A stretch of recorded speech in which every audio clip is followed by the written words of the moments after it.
You know how it is. Sometimes you just want to get straight to the point, really understand something tricky, like figuring out truth in really intense situations without feeling totally swamped. Definitely. And that's what we're getting into today. We're taking a really close look at how interrogations get analyzed. Right. And what's really wild is how knowing the outcome, guilty or innocent, totally shifts how we interpret someone's behavior during that questioning. Uh, the whole hindsight is 2020 thing. Exactly that. But here's the kicker. In interrogation analysis, it seems that hindsight, surprisingly, might actually align more with the innocent suspect's behavior. Whoa, okay. More with innocent people. How does that work? We'll get into that. And look, we're not just speculating here. No, not at all. We've got some pretty compelling stuff, basically excerpts from a YouTube analysis of real interrogation footage, so you'll see these ideas in action. Real world examples. Okay, so what's our mission for this deep dive then? Well, I think two main things. First, we want to unpack how this hindsight bias can really mess with our judgment when we watch an interrogation. Makes it hard to tell guilt from innocence sometimes. Okay. And second, we're going to look at the actual behaviors seen in cases where innocent people were wrongly accused. See how they really reacted. Got it. So let's start with this hindsight advantage. Intuitively, it kind of makes sense, right? If you know someone's guilty.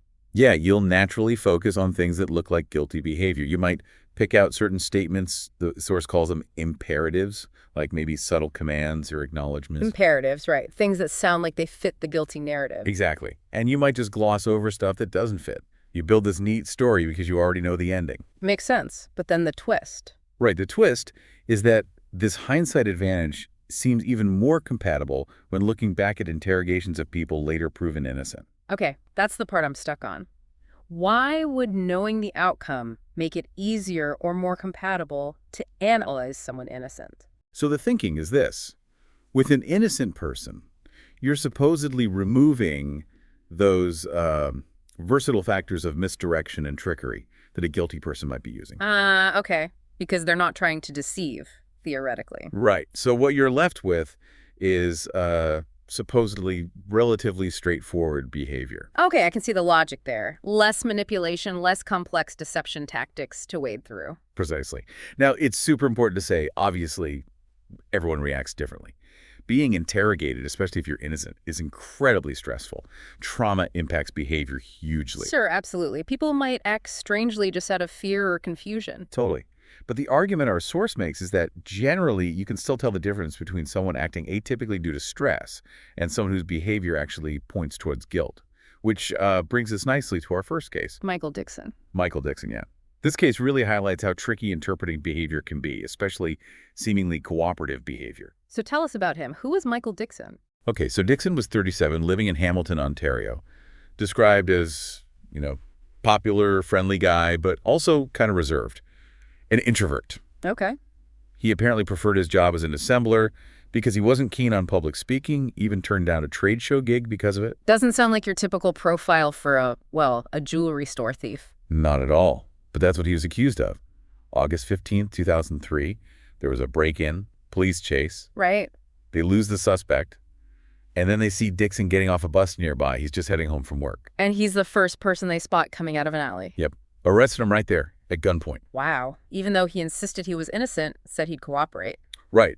And here's the really crucial bit. The 911 call. It described the suspect as a small, white male. And Dixon was. 6'3", and not white. That's a massive discrepancy. How did the police miss that? Well, it seems the detective in charge either didn't check that info or chose to ignore it. A huge misstep, obviously. Unbelievable. So Dixon's in the interrogation room. They tell him it's recorded, read him his rights. He agrees to talk. What happens next? The detective's opening is pretty bold. How so? He basically just declares Dixon's guilt is conclusive and overwhelming.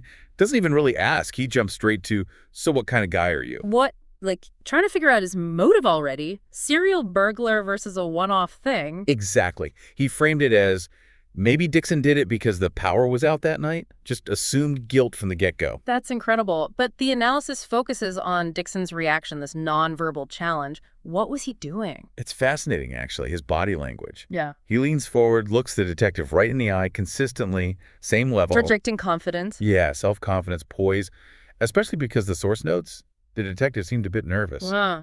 And there was something about head movement. Right. When the detective kind of shifts and looks away, Dixon makes this noticeable head movement to get that eye contact back. So, like, asserting himself non-verbally, holding the gaze. Exactly. It's subtle, but it signals confidence, maybe even a bit of dominance in that specific interaction. He's not intimidated. Okay, so non-verbally, he's holding his own. What does he actually say when the detective accuses him? Just calmly says he's innocent. I didn't do it. Huh? Says he can only answer their questions. And the analysis calls this incredibly tolerant. Yeah, most unusual, an anomaly for innocent subjects, which is a really interesting point about expectations versus reality. It really is. Makes you wonder how you'd react. So, to contrast this, we have another case, Justin. Yes, Justin. He's presented as showing a more, let's say, common reaction for someone innocent facing false accusations. What's the situation? Justin was 26, accused of breaking and entering, first-degree theft, and assault. Yeah. Big charges. Arrested at home. Yep. Read his rights in the car, didn't even know the specifics at first. And his attitude in the room was different from Dixon's. Oh, definitely. He seemed to see the interrogators less as a threat and more like an annoyance, an inconvenience. His answers were short, concise, wasn't trying to win them over. Like, they asked where he was, he says, asleep at my mom's house. Call her. Very direct. Sounds like someone who thinks the whole thing is ridiculous. Pretty much. But then the detective starts laying out the charges, bit by bit. Standard interrogation tactic. Yep. Starts with the break-in and robbery. Says this woman, Candy, saw him hanging around the breaking in, stealing stuff. Said she picked him from a photo lineup. Okay. And Justin had priors, right? So a burglary charge was serious. Very serious. Potential 20 years.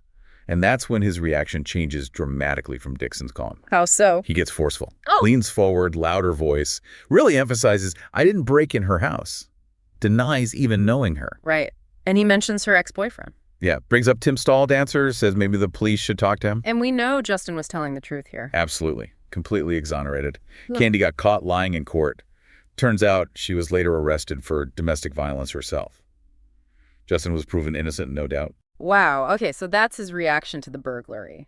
What about the assault accusation? That escalated things even further. The transcript mentions vehement denials, strong language. He again points toward the boyfriend, calls him Tim Stone this time. And physically. Agitated, talking fast, shaking, clearly angry and upset. And given his history, having already done 3 years for robbery, he probably knew the score, right? Could likely tell the investigator wasn't being genuine. That's a very likely factor, yeah. His anger seems less like guilt and more like a warranted defensive reaction to a serious false accusation from someone he likely perceived as insincere. So you put Justin's very understandable anger next to Dixon's forgiving composure. And it really highlights just how unusual Dixon's calmness was in that context, especially for an innocent person. Okay, let's jump back to Dixie's interrogation. The video camera part, that was interesting. Right. The detective brings up a video camera.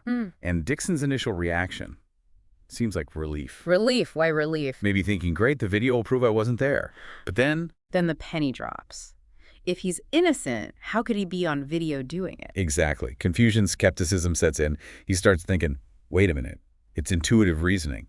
If I didn't do it, there's no video of me doing it. So he's basically trying to call the detective's bluff. Yeah, questioning if this video even exists. And the detective just brushes it off. Not a game of poker. Pretty much. Which, according to the source, points to the investigator's possible motivation. Getting a confession, especially without solid evidence, is like a big career boost, seen as skillful. Right. So despite this video claim, Dixon keeps his cool, keeps saying he's innocent. He does. He even offers to draw a map, detail his route home before the arrest. Very cooperative. And crucially, his alibi checked out. 100%. Every detail was later confirmed accurate. But the detective, even then, the detective says something like, well, we have a duty to investigate, but right now the evidence points to you. Still pushing the guilt angle. Unbelievable. Dixon tries explaining, right? About the arrest being chaotic, hard to recall details instantly. Yeah, it tries to explain the confusion of being suddenly surrounded by cops. He also asks to call his work, let them know what's happened. Which the detective allows. Yes. And you can see, as it sinks in, Dixon does show some understandable fear, anxiety about court and what's next. Of course, anyone would. But his final comments are telling. He says he's not satisfied, Even though the detective was polite, he uses this analogy. About the detective being lied to before? Right. Like, look, I know people lie to you, but I'm not lying. I'm different. I'm telling the truth. Trying one last time to get through. And the outcome, eventually? The truth won out, thankfully. He was held for 3.5 days. Then another investigator finally checked his alibi, looked at surveillance footage. Yeah. Immediate exoneration. He later got $46,000 in damages. And the interrogating officer, plus 3 others, faced consequences. Demotion, suspension. A stark reminder of what can go wrong. So, wrapping this up, what are the really big takeaways for us after diving into these cases?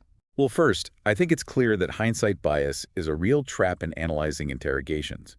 It can really color how we see things, confirming what we already suspect. Definitely. Makes us potentially miss important clues. And second, innocent people react in all sorts of ways under that kind of pressure. You have Dixon, incredibly calm and cooperative. Which didn't mean he was guilty. Exactly. And then you have Justin, angry, defensive. Which also didn't mean he was guilty. Right. It just hammers home how vital it is to actually verify information, to look beyond those initial gut feelings or assumptions based purely on demeanor. Dixon's case is such a powerful example. Calm cooperation isn't guilt. Justin's case, agitation isn't necessarily guilt either. Behavior is complex. It really is. Assumptions are so easy to make. Objective investigation is paramount. So maybe the final thought to leave folks with is this. In a justice system that relies so much on interpreting how people act under extreme stress, how do we build better safeguards? Yeah, how do we really protect against these biases? Yeah. How do we make sure that presumption of innocence isn't just a phrase, but something that holds true even in the heat of an investigation before all the facts are in? Something to really think about.